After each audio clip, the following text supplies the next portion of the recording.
Olá pessoal, tudo bem? Eu sou o professor Fernando César e estamos iniciando a unidade curricular Rotinas de Pessoal. Essa disciplina era uma continuação da disciplina Processos de Recursos Humanos. Por isso, não se espantem se vocês reverem alguns assuntos que já foram tratados anteriormente. A gente vai reforçar um pouco aqueles assuntos, fazer uma espécie de revisão no início, mas posteriormente nós vamos adentrar em folha de pagamento. Então, vocês que estavam com saudade de colocar o raciocínio lógico para trabalhar, chegou o momento. Essa disciplina tem 80 horas e a gente vai seguir a mesma estratégia, tá? Aulas e seguidas de exercícios de fixação valendo ponto. Uma avaliação teórica e uma avaliação prática. Tudo bem?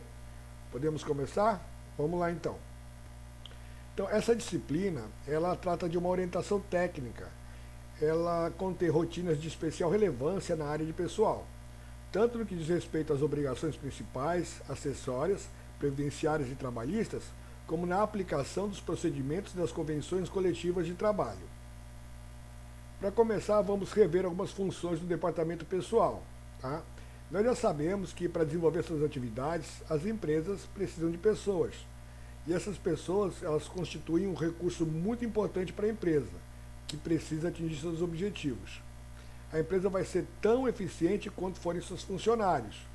Não adianta nada você ter ótimos recursos materiais, máquinas, equipamentos, etc., e excelentes recursos técnicos e administrativos como formulários e procedimentos, se você não possui um recurso humano capacitado e motivá-lo para utilizar. Ok? Para começar, vamos rever algumas atividades executadas pelo departamento de pessoal. Vamos rever recrutamento. O recrutamento, a gente já sabe que é a busca de recursos humanos para suprir as necessidades da empresa. Mas antes de iniciar o recrutamento, a empresa precisa definir quais são as características do empregado que ela quer contratar. Dentre essas características, destacam-se a idade, a escolaridade, experiência na atividade e etc. Existem vários tipos de recrutamento. Anúncios em jornais, indicações dos próprios funcionários da empresa, rádio, TV, internet, entre outros. Depois que o recrutamento foi feito, chega o momento da seleção. O objetivo da seleção é escolher a pessoa mais adequada para preencher a vaga que foi aberta. Em geral, as empresas utilizam os seguintes instrumentos para selecionar seus empregados: formulários de solicitação de emprego, entrevistas e testes. Nós temos aqui um exemplo bem pequenininho de um formulário de solicitação de emprego, mas vocês podem pesquisar na internet que vocês vão achar vários modelos. Não existe um modelo padrão de formulário de solicitação de emprego. A própria empresa pode criar o seu formulário adequando às suas necessidades. Mas o formulário de solicitação de emprego é uma ficha que o candidato à vaga deve preencher para pleitear essa vaga. Um dos recursos utilizados para a seleção de candidatos é a entrevista. A entrevista, ela pode ser com o objetivo de conhecer as características do candidato. Por isso, são feitas perguntas abordando os seguintes aspectos: a vida profissional. Por que eu vou perguntar sobre a vida profissional do candidato? Para verificar se o candidato já trabalhou, quantas vezes ele mudou de emprego e quais os motivos da mudança. Também a sua experiência profissional. Também podemos perguntar sobre a vida escolar do candidato, para verificar se o candidato estuda, se ele parou de estudar e, se for o caso, por que isso aconteceu. Se ele pretende continuar estudando e quais as matérias que ele mais gosta. Também podemos perguntar sobre as suas pretensões profissionais, para verificar se o candidato tem alguma expectativa em relação à empresa e o que ele pretende dar em troca caso a empresa atenda essas expectativas. Também na entrevista pode ser feito perguntas relacionadas à vida familiar e social do candidato, para verificar se o relacionamento do candidato com a família e os amigos é bom, seus principais interesses, esportes, música, leitura, cinema, teatro, etc. Vale ressaltar que esse processo de entrevista às vezes pode acontecer de maneira informal. Pode acontecer da empresa colocar um recrutador ou uma pessoa do departamento de pessoal junto aos candidatos, simulando que é um candidato também, e puxar alguma conversa de maneira informal, e assim ele vai colhendo informações dos candidatos, sem que o próprio candidato saiba. Parece desonesto, mas é uma estratégia interessante. Outra estratégia para selecionar candidatos são os testes. Nem sempre as entrevistas elas vão trazer todas as informações que a gente precisa colher dos candidatos. E uma maneira que nós podemos fazer para verificar se o candidato é apto à vaga é através de testes. Eles procuram verificar se os candidatos possuem aptidões para exercer determinada função. Para verificar, por exemplo, se os candidatos possuem aptidões para atuar na área de pessoal, podemos pedir que sejam utilizados os seguintes testes.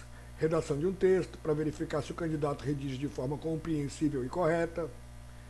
Exercícios aritméticos, para verificar se o candidato sabe solucionar questões e problemas com utilização das 4 operações e de cálculos de porcentagem e juros.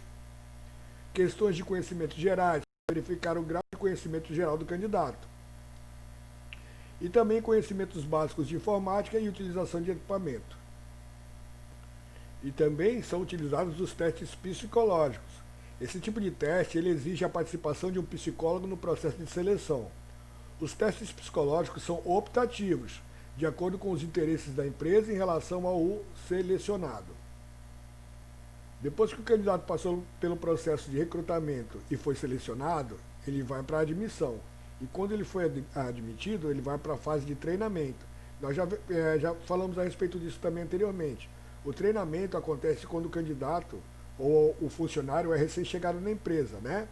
Ele consiste em transmitir aos empregados os conhecimentos necessários para o desempenho da sua função. Os principais tipos de treinamento são o treinamento de ambientação e o treinamento específico. Maiores detalhes sobre esses dois tipos de treinamento vocês vão ter na página 10 da apostila de vocês.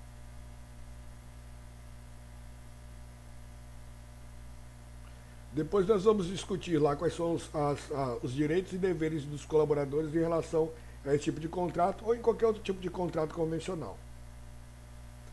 Nós temos também o contrato... Em relação ao contrato de experiência, nós temos aqui 2 exemplos de contrato. O contrato pode ser feito por um período de experiência de 45 dias. Se a empresa não estiver satisfeita com a experiência, digamos assim, ainda não chegou a uma conclusão, não conseguiu conhecer direito o candidato ou o funcionário, ele pode prorrogar por mais 45 dias. O importante é que não pode exceder 90 dias. Outra possibilidade é que o contrato seja feito por um prazo de 30 dias, podendo ser prorrogado por mais 30 dias, o que daria 60 dias. Veja bem, é no máximo 90, no máximo 90. E outra regra é que só pode ter uma prorrogação. Reparem nos 2 exemplos. No primeiro exemplo, o prazo é de 90 dias, ou foi de 90 dias, sendo um contrato de experiência de 45 dias, posteriormente prorrogado por mais 45. E no segundo exemplo, foi um contrato de experiência de 30 dias, prorrogado por mais 30. Professor, mas eu não poderia prorrogar por mais 30 depois, que daria os 90 dias? Não. A lei estabelece que pode ser uma prorrogação, tá certo? Finalizado o contrato de experiência, caso não haja um rompimento desse contrato, automaticamente ele passa a ser um contrato por tempo indeterminado. Esse é o tipo de contrato padrão. Não existe um período de vigência pré-estabelecido. Normalmente, quando acaba a vigência do contrato de experiência, como eu disse, não havendo a dispensa por parte do empregador, nem o desejo de ser dispensado por parte do empregado, entra-se no período de contrato por tempo indeterminado. Não tem um prazo pré-estabelecido para você sair da empresa. Um dos documentos obrigatórios que a empresa tem que ter relacionado ao empregado, é o livro ou ficha de registros de empregados. Tanto o livro como a ficha têm a finalidade de identificar o empregado, inclusive com foto, constando ainda a data de admissão, função, salário, forma de pagamento, etc. Deve-se usar o livro quando houver número reduzido de empregados. Lembrando que nós temos aqui noções básicas de rotina de pessoal, certo? Mas hoje em dia, os sistemas de gerenciamento de pessoas já traz todos esses recursos e essas informações de maneira mais automatizada. Mas se for o caso de uma empresa de pequeno porte, onde não haja recursos financeiros suficientes para adquirir esse tipo de sistema de gestão de pessoas, esses recursos, esses documentos podem ser feitos, essas anotações podem ser feitas através desses livros ou fichas. O fato é que é obrigatório por lei, tá?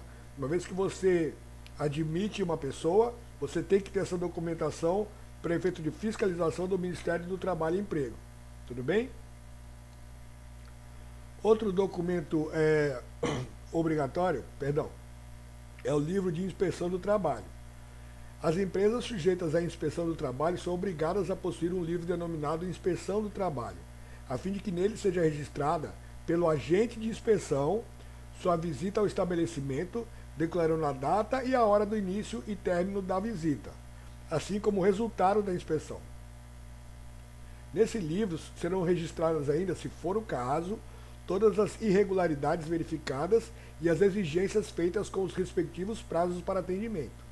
Devem ser anotados nesse livro, também pelo agente da inspeção, de modo legível, os elementos da sua identificação funcional. As microempresas encontram-se desobrigadas à manutenção do livro de inspeção do trabalho. Também é obrigatório por lei o quadro de horário de trabalho. O funcionário tem que ter ciência do horário que ele tem que prestar serviço dentro da empresa. O quadro de horário é obrigatório, podendo a empresa optar pelo modelo simplificado, devendo deixá-lo fixado em local bem visível. Com relação aos empregados menores de 14, em relação aos empregados menores, que é de 14 a 18 anos, a empresa deve relacioná-los em um quadro de horário especial, adquirido em papelarias especializadas, chamado de quadro de horário de trabalho de menores. As microempresas estão dispensadas de fixar o quadro de horário de trabalho. Também temos o livro ou registro de ponto. Para estabelecimentos com mais de 10 empregados, é obrigatória a marcação de ponto, com a anotação da hora da entrada e da saída, devendo ser assinalados os intervalos para repouso. Depois a gente vai falar sobre expedientes de trabalho, carga horária, diária, semanal e mensal, tá? A marcação do ponto deve ser feita em registros mecânicos ou eletrônicos, ou seja, mediante relógio de ponto ou manuscrito em livro ou cartão de ponto. O cartão de ponto é individual, perfeitamente identificado em seu anverso, podendo substituir a obrigatoriedade do quadro de horário do trabalho. Essa é a prática mais normal, tá certo? O horário é controlado através do cartão de ponto ou através do registro de ponto. O registro eletrônico pode ser feito através do próprio crachá, que é o caso do Senai, por exemplo. Nós identificamos o nosso registro, nós registramos o nosso início de expediente através do crachá. Tá? Registrávamos, agora é por meio biométrico, através de leitura digital. Nós colocamos lá um dedo que foi programado para que o sistema identifique as digitais, e assim nós marcamos o nosso horário de entrada, saída para intervalo, retorno do intervalo e final de expediente. Existe também, obrigatoriamente, o CAGED. O CAGED é o Cadastro Geral de Empregados e Desempregados. Cumprindo as determinações da Lei 4.923 de 1965, os estabelecimentos que registrarem movimento de empregados, admissão e desligamento deverão informar ao Ministério do Trabalho até o dia 7 do mês seguinte os movimentos havidos. Tá claro? Foi admitido alguém durante o mês de junho, por exemplo, a empresa é obrigada até o mês de julho, até o dia 7 de julho, a informar essa movimentação. Foi demitido alguém? A empresa é obrigada até o dia 7 de julho a informar ao Ministério do Trabalho, através do CAGED, essa movimentação. Para cumprir a exigência, envia-se o arquivo com os movimentos por meio da internet, utilizando-se o ACE, o aplicativo do CAGED informatizado, disponível na página www.mte.gov.br.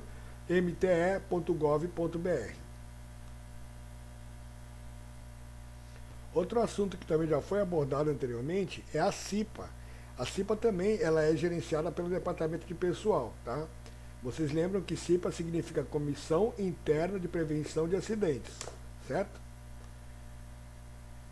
As empresas privadas e públicas e os órgãos do governo que possuem empregados regidos pela CLT, ou seja, que são sob regime de carteira assinada, são obrigadas a organizar e manter em funcionamento por estabelecimento uma Comissão Interna de Prevenção de Acidentes, que é a CIPA. O objetivo da CIPA é observar e relatar condições de risco nos ambientes de trabalho e solicitar medidas para reduzir ou até eliminar os riscos existentes. A CIPA é composta de representantes do empregador e dos empregados, de forma paritária.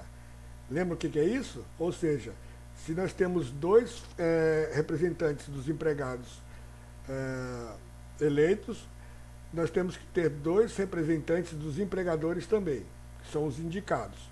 Os representantes dos empregados são eleitos e os dos empregadores são indicados pela empresa. Os representantes dos empregados são eleitos por seus pares, ou seja, pelos próprios empregados, para um mandato de 1 ano, juntamente com os suplentes. A composição da CIPA segue quadro específico de acordo com o número de empregados da empresa e seu grau de risco de acidentes.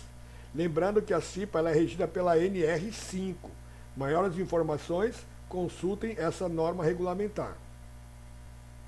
Um dos programas de saúde do trabalhador é o PCMSO, que é o Programa de Controle Médico de Saúde Ocupacional.